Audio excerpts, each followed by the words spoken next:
আমাদের cooking channel ঘরোয়াতে আপনাকে স্বাগতম। আজকে আমরা বানাবো টক দই। এই টক দই আপনি মিষ্টি দই, বিরিয়ানি, রোস্ট, রেজালা আরও অনেক রান্নায় ব্যবহার করতে পারবেন। এটা বানাতে আমরা মাত্র 2টি উপকরণ ব্যবহার করব। উপকরণগুলো হচ্ছে লিকুইড দুধ হাফ কেজি, মাঝারি সাইজের লেবু একটা পাত্রে আমরা লিকুইড দুধ ঢেলে চুলা জ্বালিয়ে দেব।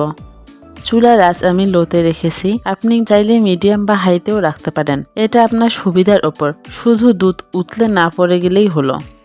অর্ধেক হয়ে আসা পর্যন্ত আমাদের দুধটা জাল দিতে হবে।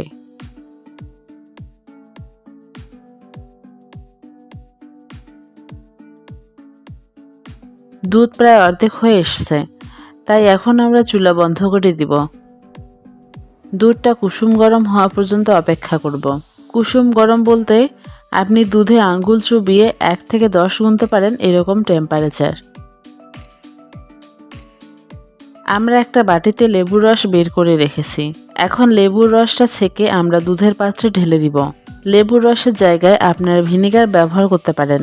আমরা যে পরিমাণ দুধ নিয়েছি তার জন্য 2 চা চামচ ভিনেগারই যথেষ্ট। এটাকে ভালোভাবে মিক্স করে নেব।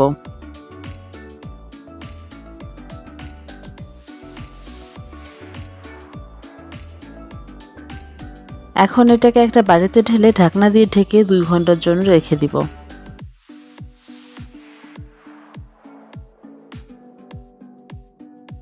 2 ঘন্টা পর আমাদের টক দই হয়ে গিয়েছে।